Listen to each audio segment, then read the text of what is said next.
Selidiki aku, lihat hatiku. Apakah ku sungguh mengasihimu, Yesus? Kau yang Maha Tahu dan menilai hidupku. Tak ada yang tersembunyi bagimu. Selidiki aku, lihat hatiku. Apakah ku sungguh mengasihimu, Yesus? Kau yang Maha Tahu dan menilai hidupku. Tak ada yang tersembunyi bagimu.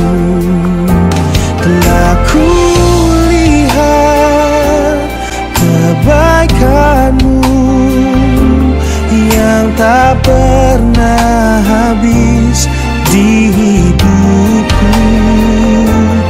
Ku berjuang sampai akhirnya kau dapati aku tetap setia. Selamat malam kaula muda GKP Romangun dimanapun Anda berada pada saat ini. Kami mengucapkan Shalom LEM untuk kita semuanya. Terima kasih.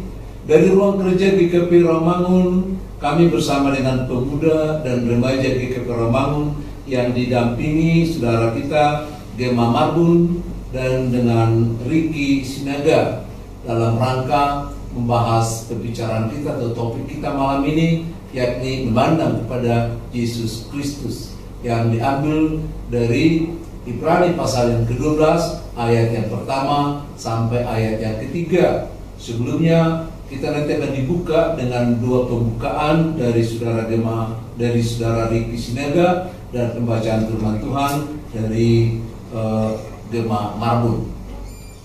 Kami persilakan, kita mulai dengan doa. Saudara Ricky akan membawakan kita. Mari kita bersatu dalam doa. Tuhan Allah Bapa kami yang tahta dalam kerajaan surga, terima kasih Tuhan, Kau sudah menyertai dan memberkati kami sampai pada saat ini dan sudah memberi kami kekuatan sehingga kami bisa berkumpul di tempat ini. Pada saat ini kami ingin melakukan diskusi, pembahasan dengan topik memandang Yesus sebagai pusat perhatian kami.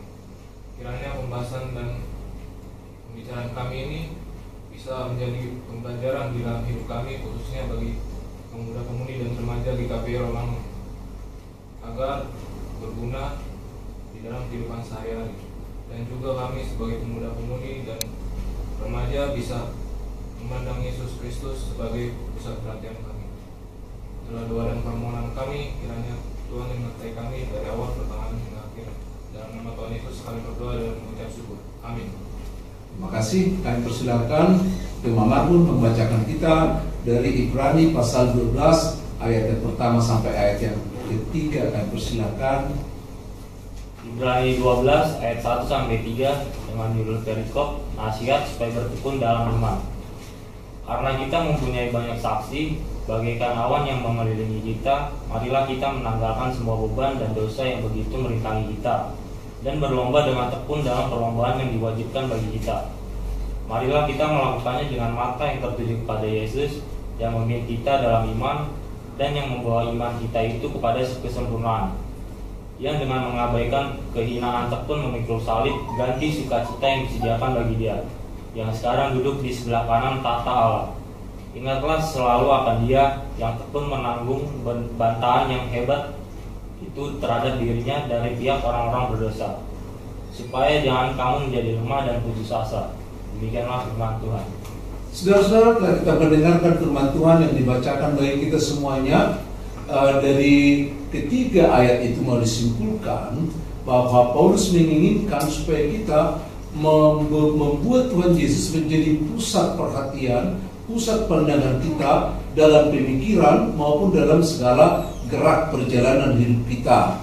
Karena dengan memusatkan pandangan, pikiran, dan gerak kita dalam Tuhan Yesus, maka kita juga akan semakin memiliki energi, karena juga dengan Tuhan Yesus juga akan memberikan kekuatan bagi kita.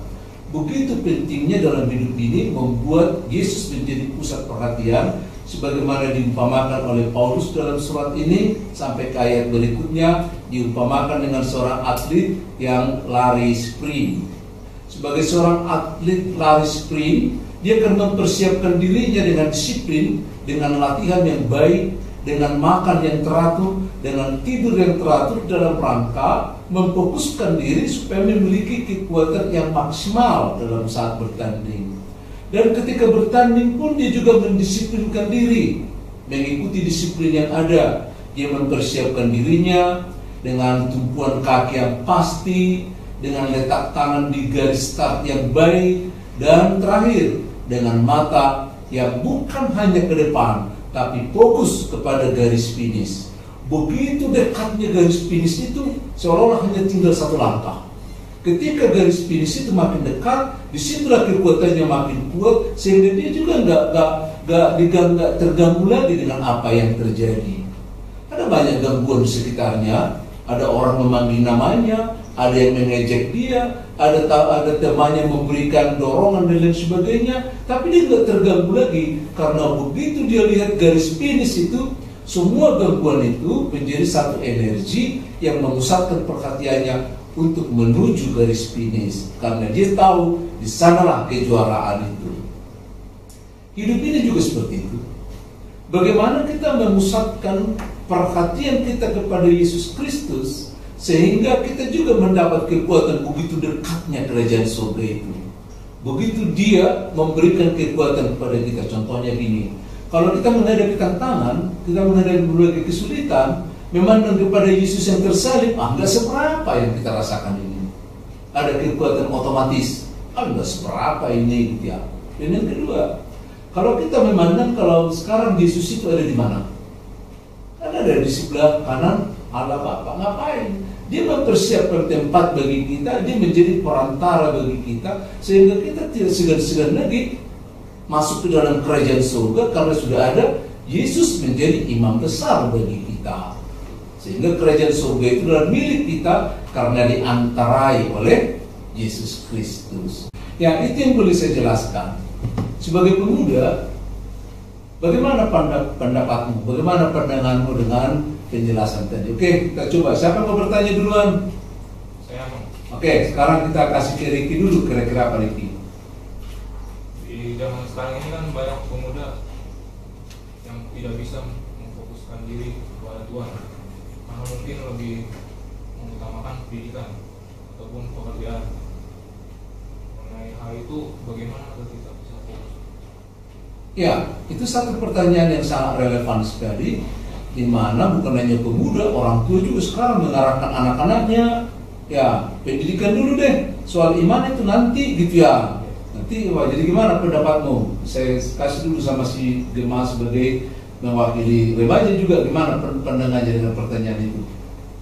Kalau pendapat saya pribadi sih, gimana cara kita bisa fokus ya? Nah, sebenarnya kita harus pahamin dulu kalau misalnya kita hidup di dunia ini untuk beriman kepada Tuhan. Kita meskipun dengan berbagai macam aktivitas yang ada, cuman kita fokus kita di dunia ini benar-benar untuk memuliakan nama Tuhan dan beriman kepada Tuhan. Jadi kalau misalnya kita udah paham kalau kita hidup di dunia ini untuk beriman kepada Tuhan, meskipun dengan berbagai macam aktivitas lainnya, itu mungkin tidak bisa menghalangi kita untuk beriman kepada Tuhan dengan berbagai macam cara, misalnya berdoa, memuji nama Tuhan, beribadah dengan fokus pada Tuhan. Mungkin kalau dari saya sih seperti itu, Ricky. Ya, jadi tadi dikatakan gini, seolah-olah kegiatan yang lain itu nggak mengganggu ya, nggak mengganggu, justru kegiatan yang lain itu menjadi mendorong kita untuk lebih memuliakan Tuhan. Bisa atau enggak Bapak terima pandangannya itu? Bisa saya terima. Mungkin gangguan itu bisa menjadi faktor pendukung untuk kita memuliakan nama Tuhan. Iya, itu namanya challenge ya, Ya. tantangan. Jadi bagaimana kita ditantang untuk lari dari fokus kita, tapi kalau kita orang percaya dengan memfokuskan diri kepada Yesus, maka tantangan tadi bisa tereliminir, dikurangi, dan bisa kita arahkan menjadi pendorong kita. Ya, kira-kira itu yang boleh kita lihat. Untuk itu ada kira-kira ada firman Tuhan enggak ya yang cocok untuk itu, supaya kita kunci pendapat itu dengan satu pemahaman bahwa firman Tuhan mengatakan seperti itu. Kira-kira di mana? Di Matius 6 ayat 33. Matius? 6 ayat 33. Oke, coba dibaca dulu kira-kira di mana.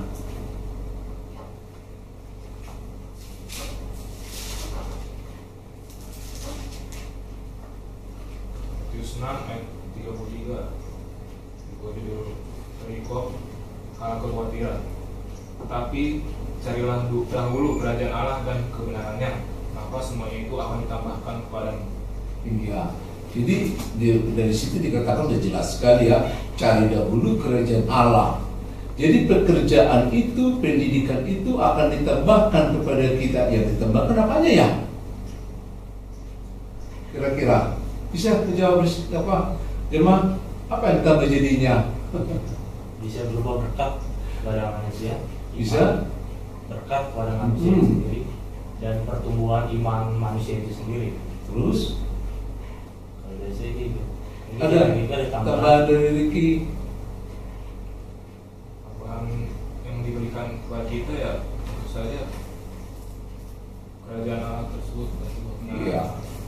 Jadi kalau itu nanti makin kita kembangkan, ya kepada kita akan diberikan banyak sekali berkat. Kalau kita mendahulukan kerajaan. Aku teringat loh satu ayat firman Tuhan di Amsal 1 ya, ayat yang ke-7.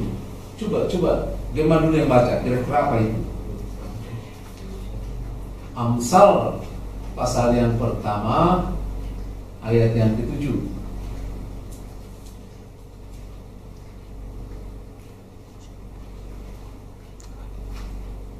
Amsal 1 ayat 7. Takut akan Tuhan adalah permulaan pengetahuan, tapi orang bodoh menghina hikmat dan didikan. Ya, kalau itu dikenakan sama kamu gimana kira-kira pendapatmu? Apa maksudnya itu? Mungkin maksudnya kalau kita sudah mengenal Tuhan, itu adalah permulaan pengetahuan kita. Iya. Jadi kita selanjutnya tidak akan takut akan pengetahuan kita itu seperti apa. Ya, jadi kalau kita sudah memiliki rasa takut di sini kan bukan fear, tapi hormat. Ya, takjub, sujud, ya, menghargai setinggi-tingginya. Jadi kalau kita takut akan Tuhan, menghargai Dia, itu kan semacam upah nih, semacam hadiah apa? Pengetahuan kita ditambahkan. Artinya otak kita juga, pikiran kita juga akan dicerahkan. Ya, jadi terbuka persoalan-persoalan hidup itu sama kita, maka kita akan semakin lebih lebih cakap ya, lebih cakap dalam mengendalikan segala sesuatunya. Gitu. Terus bagian terakhir dari ayat yang ke-7 itu tadi katakan apa? Tapi orang bodoh menghina hikmat dan didikan. Iya, apa sih hikmat itu? Hikmat itu adalah orang menjadi berhikmat kalau sudah memahami firman Tuhan, maka di pikirannya ada kesimpulan-kesimpulan yang baik yang akan dilakukan. Itu loh hikmat. Jadi kalau kita mengabaikan itu, menghinakan itu, maka kita jauh dari pengetahuan, jauh dari pemahaman itu. Iya. Oke, berikutnya ada pertanyaan lagi nggak? Ya, silakan. Kalau dari saya, kalau misalnya tadi pertanyaan dari Ricky bilang banyak orang nggak beriman, mungkin gara-gara salah satu faktornya ada aktivitas lain di dunia seperti pendidikan, pekerjaan, karir, dan sebagainya.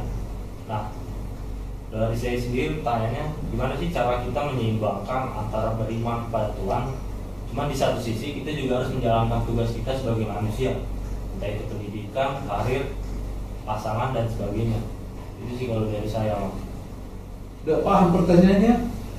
Kayaknya dibandingkannya, di satu sisi bagaimana sih taat kepada Tuhan, di sisi lain bagaimana mengutamakan karir, mengutamakan masa depan dan lain sebagainya. Ini jadi dua rel ya, yang berbeda, tidak bersentuh. Mana pandanganmu? Mungkin pandangan saya menjadikan karir atau pendidikan itu sebagai pendukung kita untuk memuliakan nama Tuhan. melainkan Disatukan. disatukan ya. Justru sebenarnya bukan hanya disatukan, tapi justru akan kita lihat bagaimana memuliakan Tuhan melalui karir, bagaimana memuliakan Tuhan melalui pendidikan. Ya, karena memuliakan Tuhan jangan dianggap kita hanya beribadah. Ya, lalu kita berdoa, bernyanyi, mendengarkan firman Tuhan, pulang dari situ ibadah. Ya, itu ibadah juga, tapi ibadah yang sebenarnya bagaimana melakukan kehendak Bapa. Jadi kehendak Bapa ini dilakukan di mana? Melayani begitu, harus berkhotbah, harus mengunjungi orang sakit. Bukan itu aja, tapi mensukseskan pekerjaanmu itu sampai menjadi berkat bagi orang lain. Itu loh. Apa? Sukseskan pekerjaan. Menekuni pekerjaan kita. Apakah kamu seorang pelajar sampai kau jadi berkat bagi yang lain? Apakah kau seorang karyawan, PNS, ANS, entah apalah namanya? Apakah kau menjadi berkat di situ? Kalau kita sudah menjadi berkat atas nama Tuhan, berarti pekerjaan itu adalah mendukung bagaimana memuliakan Tuhan. Gitu ya. Paham nggak gitu? Di situ kuncinya. Bisa dipahami? Ya. Kok paham dari mana? Dari mana taunya?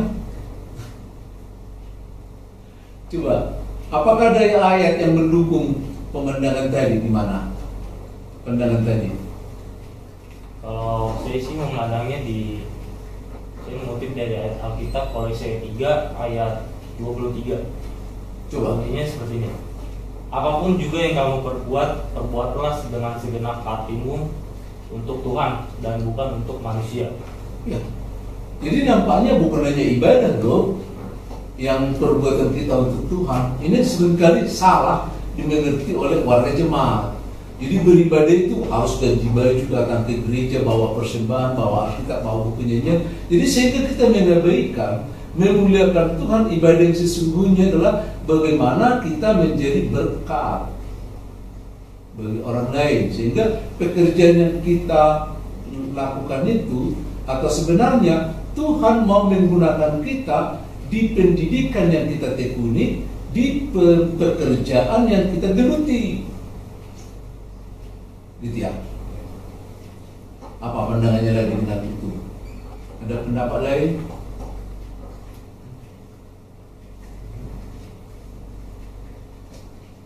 Ya, jadi bagaimana kita memandang kepada Yesus Kristus?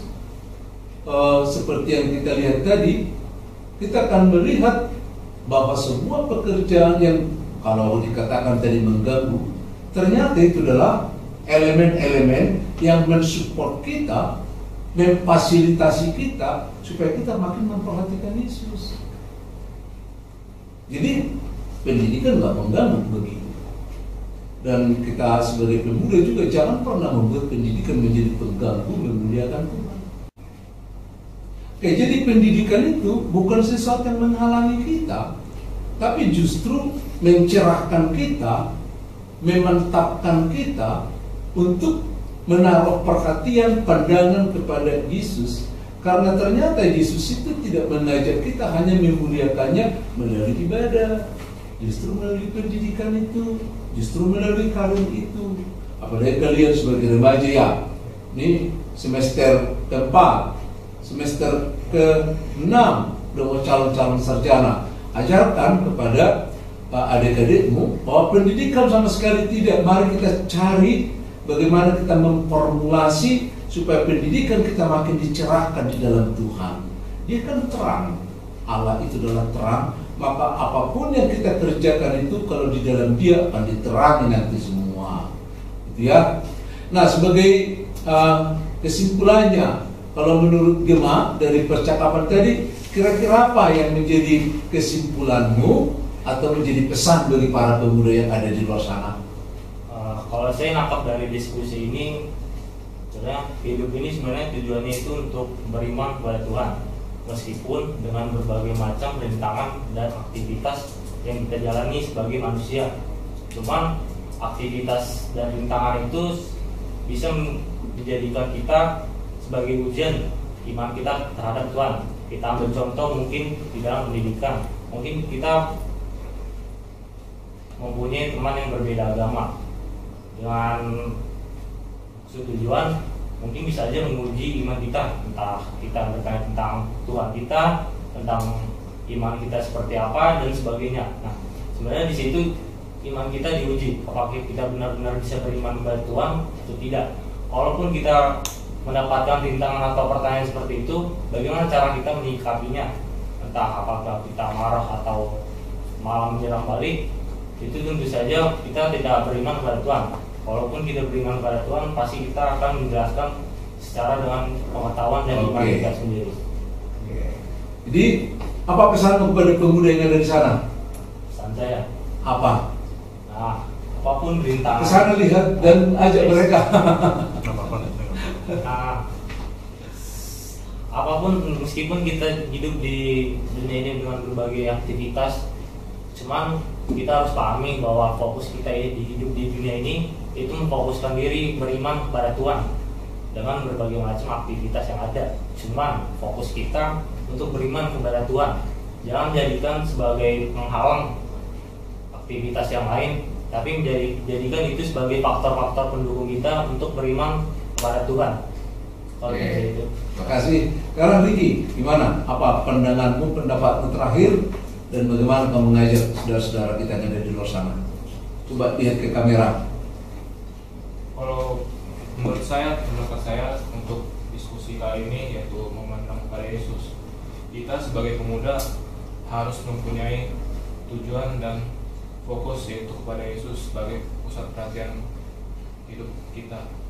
Dan juga kita harus melakukan semuanya itu berdasarkan iman kita yang kita percaya ini. Lalu hal-hal seperti pendidikan, pekerjaan itu bisa kita lakukan sambil memuliakan nama Tuhan. Jadi kita tidak melupakan untuk memandang Tuhan, melainkan juga bekerja untuk memuliakan Tuhan. Oke, sekarang apa ajakannya? Masih ada? Ajakannya mungkin bagi yang teman-teman pemuda-pemudi remaja yang masih belajar, kita belajar untuk memuliakan Tuhan dan mensyukuri semuanya itu dengan memuliakan Tuhan. Dan teman-teman yang bekerja, kita bekerja untuk memuliakan Tuhan agar berkat itu bisa ditambahkan kepada kita. Oke, terima kasih bagi rekanku berbincang-bincang pada kesempatan ini, Gemma Marbun dan Ricky Sinaga. Terima kasih atas kesempatannya. Dan bagi para kaula muda dimanapun Anda berada pada malam ini, kami ucapkan, jadikan Kristus menjadi pusat perhatian, pusat pandanganmu. Kalau kau seorang pelajar, lihatlah di dalam pembelajaranmu, dalam semua pelajaran yang kau ikuti, ada Kristus di sana. Dan bagi saudara-saudara yang sudah berkarya, lihatlah bahwa di dalam karya yang sedang kau geluti sekarang, ada Kristus menantikanmu di sana. Jadikan pembelajaran, jadikan pekerjaan menjadi kemuliaan bagi nama Yesus Kristus. Pusatkan pandanganmu di dalam Dia. Kita akhiri renungan ini, mari kita bersatu di dalam doa. Bapa yang baik, kami mengucap syukur dan terima kasih kalau Engkau boleh memperkenalkan jalanmu bagi kami melalui Yesus Kristus yang akan menjadi pusat pandangan, perhatian, bahkan gerakan kami. Terpuji namamu, di mana kami telah membuatmu menjadi landasan hidup kami, karena tidak ada landasan lain selain Kristus yang akan membawa kami ke dalam hidup yang kekal. Terimalah doa kami ini yang boleh kami sampaikan dalam nama anakmu, Tuhan Yesus Kristus, Tuhan dan Juru Selamat kami. Amin. Kasih karunia Yesus Kristus, kasih setia Allah Bapa dan persekutuan Roh Kudus menyertai dan memberkati kita sekalian. Amin. Dan bila saatnya kau datang menjemputku dalam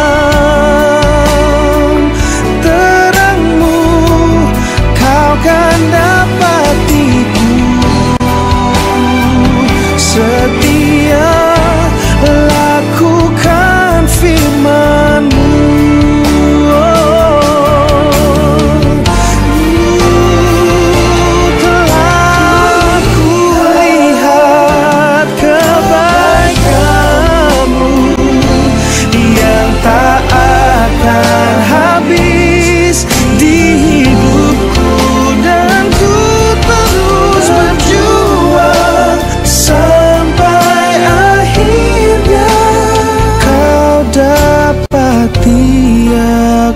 tak setia. Bapa, ku mau terus setia